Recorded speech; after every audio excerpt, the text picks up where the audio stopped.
कोई त्योहार नहीं करती, कोई मैं व्रत नहीं करती, तीज भी नहीं करती, सिंदूर भी नहीं लगाई हूँ। और मेरे पति प्रोफेसर रमाकांत ठाकुर जी बिल्कुल हेल्दी और स्वस्थ हैं। मैं ब्राह्मणों से, इस व्यवस्था से बहुत दूर हूँ और बहुत सालों से हूँ। मान्यवर जा रहे हैं 2001 से। और आज हमारे सारे बच्चे सफल हैं। 2 बेटियां हैं मेरी जो इंटर कॉलेज में लगी हैं 2 साल पहले। एक का गायघाट में है, वो भी आ जाएगी, और एक मधुबनी में थी, वो भी ट्रांसफर होके यहाँ आ जाएगी। एक बेटा MBBS कर रहा है। सारे बच्चे सफल है। नहीं है कि हम भगवान को नहीं मानते हैं तो भगवान की वजह से हमारे बच्चे नहीं, सारे बच्चे सफल। परिवार सुखी है, दोनों सर्विस में है, ठीक है, स्वस्थ हैं, आपके सामने खड़े हैं। तो मन से, ये मन का जो भ्रम है ना, जो आप उधर दे रही है ना, उसे निकाल के फेंकिए। एक शराबी पिता से भी ज्यादा खतरनाक एक पाखंडी माँ होती है। एक शराबी पिता से भी ज्यादा खतरनाक एक पाखंडी अंधविश्वासी माँ होती है। कैसे? कभी भी एक शराबी पिता ये नहीं चाहेगा कि मेरे बच्चे शराबी बने, कभी भी नहीं चाहेगा। लेकिन जो अंधविश्वासी माँ होगी, पाखंड में डूबी हुई माँ होगी, धार्मिक कर्मकांडों में उलझी हुई माँ होगी, वो हमेशा चाहेगी कि मेरे बच्चे भी ऐसा ही बने। इसलिए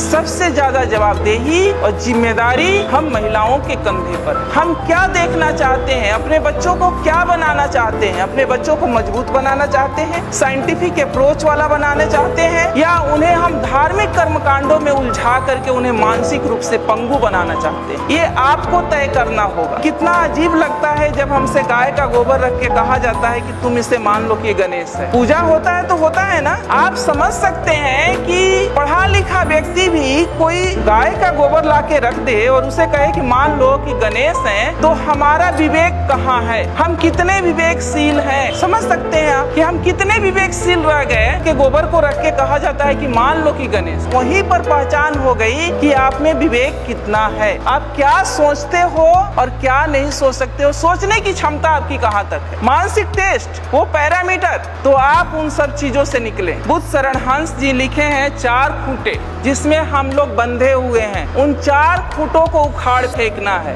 पहला है ब्राह्मण पुरोहित। घर बनाते हैं हम, गृह प्रवेश किसके अनुसार होता है? गृह प्रवेश किसके अनुसार होता है? ब्राह्मण के अनुसार। बच्चे पैदा करते हैं हम, नामकरण कौन करता है? शादी विवाह ठीक करते हैं हम, बिना तिथि कुछ नहीं करते। तो वो जानता है, जबकि वो ऐसा है कि वो आपसे हो सकता है कि बिना पढ़ा लिखा ब्राह्मण हो, कुछ नहीं जानता हो, लेकिन वो जैसे नचाएगा आप वैसे नाचेंगे। दूसरा खूंटा है उनके शास्त्र, जो उन्होंने शास्त्र लिखे हैं। वेद है, उपनिषद है, गीता है, महाभारत है, मनुस्मृति है, जिसमें महिलाओं के लिए पता है आप लोगों को क्या लिखा है? महिलाएं एक लता की समान है। लता मतलब समझती हैं, जो ये बेल होती है, बेल, तुरई की बेल होती है, लौकी की बेल होती है, उसके समान है। यानी उसमें कोई दम नहीं होता है, कोई शक्ति नहीं होती है, उसको ऊपर चढ़ने के लिए सहारे की जरूरत होती है। उसी तरह से महिलाओं को माना है कि महिलाएं एक लता के समान है, जिसे बचपन में पिता के अधीन, युवावस्था में पति के अधीन और वृद्धावस्था में पुत्र के अधीन रहना चाहिए। आगे कहता है कि महिलाएं नरक की द्वार हैं। कितनी गालियां दी गई है। तीसरा है उनके त्योहार। मैंने अभी कहा कि त्योहार का मतलब होता है तुम्हारी हार। यानी हम जो भी त्योहार मनाते हैं, अगर उसका सही तरीके से विश्लेषण किया जाए तो हम अपने महापुरुषों के हार का जश्न मनाते हैं। कितने नालायक लोग हैं हम लोग। उनके तीर्थ, जो ये तीर्थ स्थल हैं, अब जब खोज हो रहा है, हमारे लोगों ने भी जब खोज की शुरू किया है, तो 99% ये तीर्थ स्थल बुद्ध से जुड़ा हुआ है। ये जो तीर्थ स्थल है वो बुद्ध का है, जहाँ बौद्ध मठ हुआ करता था, और उसको इन्होंने तीर्थ स्थल में कहीं किसी धाम में, कहीं किसी धाम में कन्वर्ट करके धार्मिक स्थल के रूप में प्रचारित कर। तो जो संसाधन, जो पैसा आप लोग खर्च करती है तीर्थ पर, वो पैसा आप लोग खर्च करें अपने बच्चों के पढ़ाई पर। इन्हें उखाड़ फेंको। ये 4 चीजें हैं, और ये 4 चीज से जिस दिन आप उखाड़ देंगी, जिस दिन आप इससे दूर हो जाएंगी, उस दिन से शायद मुझे लगता है कि आपकी तरक्की शुरू हो जाएगी। एक मेरी जैसी ही पढ़ी लिखी लड़की थी, शादी उसकी एक ऐसे परिवार में हो गई जहाँ लोग बहुत धार्मिक विचारधारा के थे। जब वो लड़की शादी करा के अपने घर में जाती है, ससुराल जाती है, तो उसकी सासू माँ कहती है कि गाँव में ही एक मंदिर था, दूसरे तीसरे दिन कि बहू चलो मंदिर में हम पूजा करके आते हैं। अब वो लड़की सोचती है कि हम तो मंदिर को मानते, हम तो भगवान को मानते नहीं है। अब लेकिन सासू माँ से उसके सामने दिक्कत ये है कि 2 दिन की गई हुई बहू सासू माँ को कैसे मना कर दे कि हम मंदिर में नहीं जाएंगे या भगवान को नहीं मानते हैं, ये तो गलत हो जाएगा। वो जाती है सासू माँ के साथ, हाथ में बाल्टी ले लेती है, कुआं होता है आप लोग जानती है मंदिर के पास, जहाँ से पानी लेके या नल होता है, पानी लेके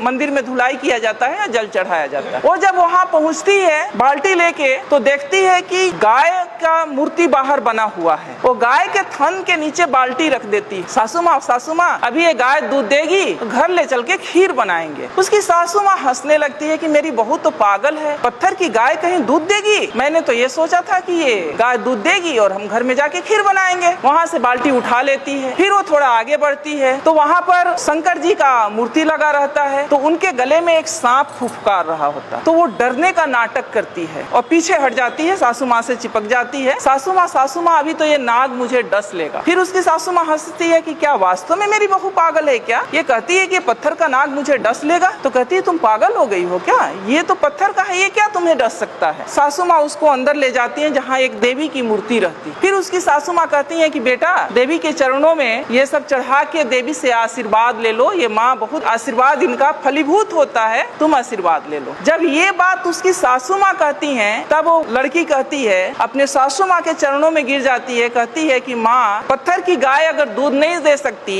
और एक बाघ भी बाहर बना हुआ था उसे भी देख के डरी थी, पत्थर का बाघ मुझे खा नहीं सकता, पत्थर का नाग मुझे डस नहीं सकता, तो ये पत्थर की देवी मुझे आशीर्वाद भी नहीं दे सकती। मेरी देवी आप हो और मैं तो आपकी सेवा करूंगी और मुझे तो आपका आशीर्वाद चाहिए। कि जो समाज ये कहता है कि हम सब हिंदू हैं और हिंदू आज खतरे में हैं, इसलिए हम सबको इकट्ठे होकर रहना चाहिए, जुड़ कर रहना चाहिए, वही समाज क्योंकि वो शीर्ष पर बैठा हुआ है, सारी व्यवस्थाओं की बागडोर उसके हाथ में है, फूले जैसे पिक्चर को जनसाधारण के बीच में दिखाने से गुरेज कर रहा है। मेरा एक सवाल है, क्या महात्मा ज्योतिबा फूले और सावित्री बाई फूले जिनके जीवनी पर ये पिक्चर बना है, क्या वो हिंदू नहीं थे? क्या वो हिंदू व्यवस्था को नहीं मानते थे? और अगर वो हिंदू व्यवस्था को मानते थे, हिंदू थे, तो फिर इस पिक्चर को जनसाधारण के बीच दिखाने से गुरेज क्यों? ये एक बहुत बड़ा सवाल है जो सिर्फ मेरे नहीं, जो लोग आज एक झंडे के नीचे एकत्र होने के लिए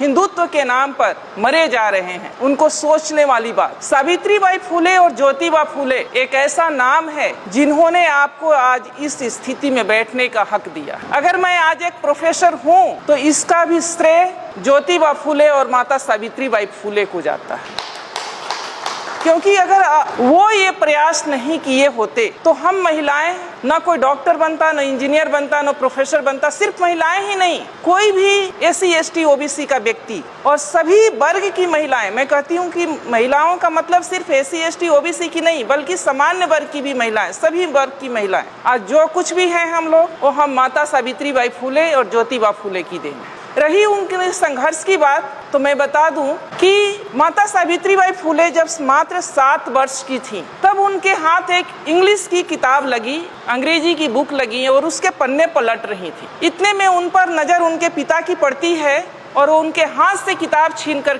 खिड़की के बाहर फेंक देते हैं, क्योंकि उस समय महिलाओं के लिए पढ़ना लिखना पाप समझा जाता था। SC ST OBC के पुरुषों के लिए और सारी महिलाओं के लिए पढ़ने लिखने का कोई अधिकार नहीं था। और उनकी 9 वर्ष की अल्पायु में आप समझ सकते हैं कि 9 वर्ष की कितनी कम उम्र होती है, क्योंकि उस समय बाल विवाह प्रचलित था। 9 वर्ष की उम्र में उनकी शादी हो जाती है। संजोग कहिए, उनका सौभाग्य कहिए कि उनकी शादी ज्योतिबा फूले से होती, और जब शादी होती है तो ये इच्छा को वो ज्योतिबा फूले के सामने रखती। और जब ज्योतिबा फूले खेतों में काम कर रहे होते हैं तो जब खाना लेके माता सावित्री बाई फूले जाती हैं खेतों में तो अपने साथ वो किताब भी रख कर ले जाती। किताब रख कर ले जाती हैं तो ज्योतिबा फूले वहाँ उनको कुछ टास्क दिए होते हैं, वो कहते हैं उन्हें पढ़ाने लगते हैं। जब घर से बाहर वो खेतों में उनको पढ़ाते हैं, कुछ दिन के बाद इसकी चर्चा उनके पिता तक पहुँचती है कि ज्योतिबा फूले अपनी बहू को यानी अपनी पत्नी को पढ़ना लिखना सिखा रहा। क्योंकि उस समय महिलाओं के लिए पढ़ना लिखना किसी पाप से कम नहीं था,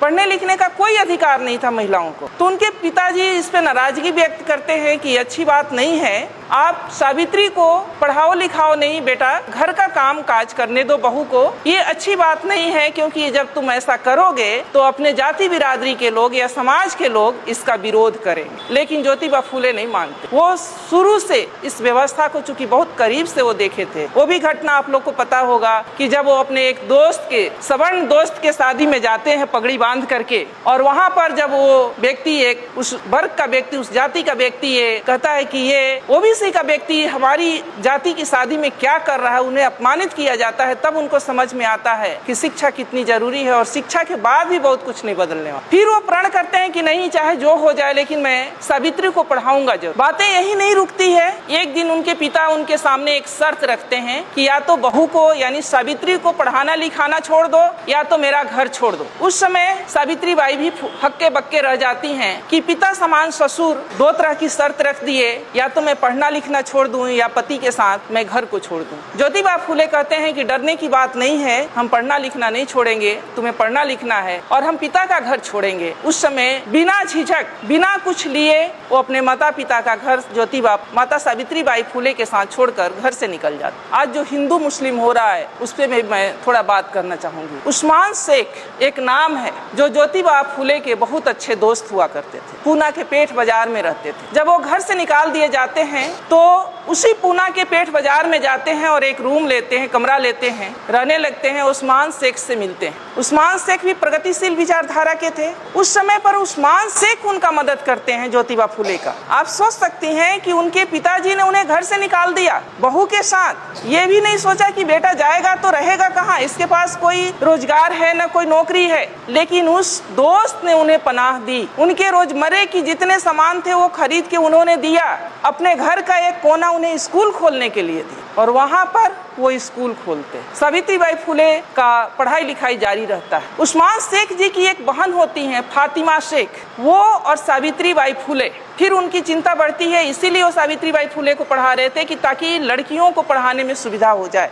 वो अपने समाज में SC ST OBC और महिलाओं के लिए शिक्षा का अलख जगाना चाहते थे। दोनों ने मिलकर स्कूल खोला।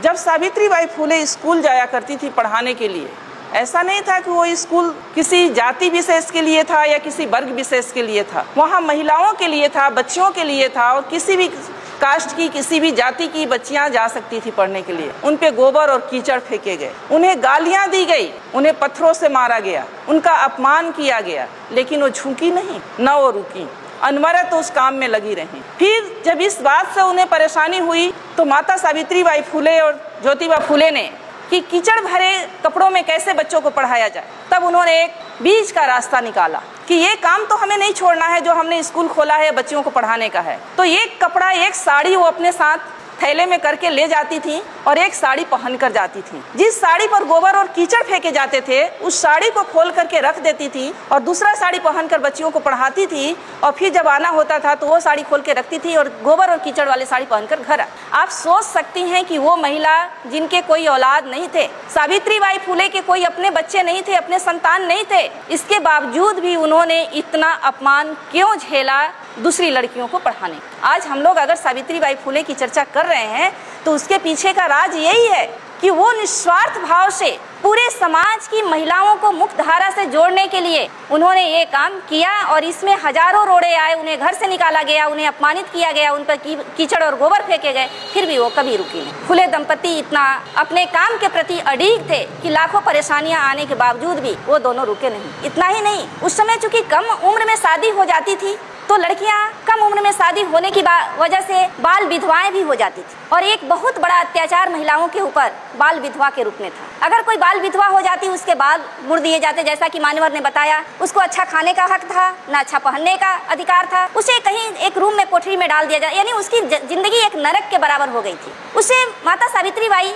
बहुत व्यथित थी। उन्होंने इस बात की भी चर्चा ज्योतिबा फूले से की और उन दोनों ने मिल करके एक बाल विधवा आश्रम खोले, जहाँ जो उपेक्षित बाल विधवाएं हैं या जो वैसी बाल विधवा जो माँ बनने वाली हैं किसी कारण से और समाज उनको या परिवार उनको स्वीकार नहीं कर रहा है, वो वहाँ आकर अपनी बच्चों को जन्म दे सकती थी। इतना बड़ा काम उन लोगों ने सिर्फ और सिर्फ समाज के लिए किया।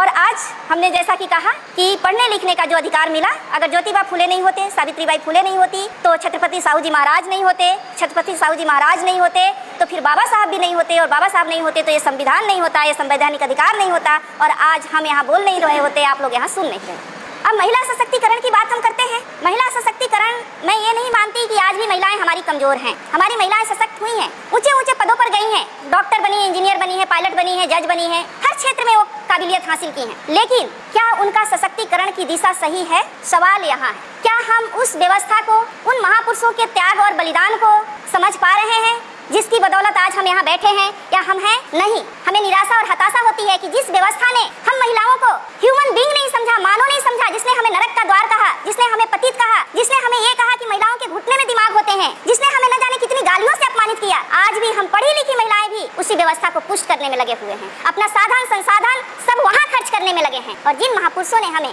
ये हक दिया मान सम्मान के साथ जीने के लिए, न तो उन्हें हम जानते हैं, न जानने की कोशिश करते हैं, न हम उन्हें पढ़ते हैं, और अगर जानते भी हैं तो उसे मानते नहीं। दिक्कत सबसे बड़ी यहाँ। आज जिस व्यवस्था के तहत हम लोग जी रहे हैं, मान्यवर ने कहा कि दो सिद्धांतों, दो विचारधाराओं की लड़ाई है जो 300 वर्षों से चली आ रही है। बहुत सारे कबीर जी बिल्कुल पढ़े लिखे नहीं थे, लेकिन उनके इतनी सटीक विश्लेषण है। पाहन पुजे से हरी मिले तो मैं पुजू पहाड़, ताते ये चक्की भली पीस खाए संसार। बिना पढ़ा लिखा व्यक्ति इतनी बड़ी बात कह गया, और हम लोग MA PhD डिलीट किए हुए व्यक्ति उसी पत्थर के चक्कर में अपने सारे पढ़ाई लिखाई को मिट्टी में मिला रहे हैं। आज जो व्यवस्था चल रही है, और ये महिलाओं के बाद जो मान्यवर ने कहा, चाहे जो सब्जेक्ट में रखा गया कि महिलाओं को जागृत करना बहुत जरूरी है। अगर हम महिलाओं के महत्व की बात करें तो महामानव बुद्ध ने भी ये कहा है कि जो 8 रत्न होते हैं उनमें से महिलाएं सबसे महत्वपूर्ण है, सबसे श्रेष्ठ रत्न है। क्योंकि जो चक्रवर्ती सम्राट भी पैदा होता है तो एक माँ के गर्भ से ही पैदा होता है, और उसका पालन पोषण भी माँ ही करती है। इसलिए महिलाएं, जिस समाज की, जिस परिवार की महिलाएं जितनी सशक्त होंगी, जितनी बुद्धिमान होंगी, वो समाज और परिवार उतना ही सशक्त और बुद्धिमान होगा, प्रगतिशील होगा। आज क्या हो रहा है?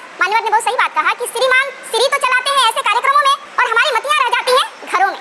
मैं नहीं कहती कि ये सारे दोष महिलाओं का है, ये सारा दोष महिलाओं का सिर्फ नहीं है, महिलाओं से भी ज्यादा दोष पुरुषों का है, हमारे समाज के पुरुषों का है, जिनको ये भय है कि अगर हम अपनी महिलाओं को भी, हमारी महिलाएं भी अगर जागृत हो गई तो शायद हमारा पुरुषत्व पर ठेस पहुंचेगा। क्योंकि ये हमारा भारतीय समाज मातृ समाज था, मातृ परिवार का समाज था। सिंधु घाटी की सभ्यता को उठाकर पढ़ लीजिए, मोहनजोदड़ो की सभ्यता को उठाकर के पढ़िए। मातृ सत्तात्मक परिवार हुआ करता था, माँ के नाम से परिवार का नाम होता था, वंश का नाम चलता था। लेकिन उस सभ्यता को, हमारी मूल संस्कृति को मिटा करके ये जो संस्कृति और सभ्यता हम पर थोपी गई है, जिसके हम सब शिकार हैं, और आज हम उसी में आनंदित हो रहे हैं, ये गलत। पढ़े लिखे होने के नाते हम लोगों को ये जानना बहुत जरूरी है कि हमारा दोस्त कौन है, हमारा दुश्मन कौन है, कौन सी मूल संस्कृति हमारी संस्कृति है और कौन सी मूल संस्कृति हमारी संस्कृति नहीं है। ब्राह्मणवादी व्यवस्था जो है, जिस व्यवस्था में आज हम लोग जी रहे हैं, वो व्यवस्था हमें गुलाम बनाने की व्यवस्था है, वो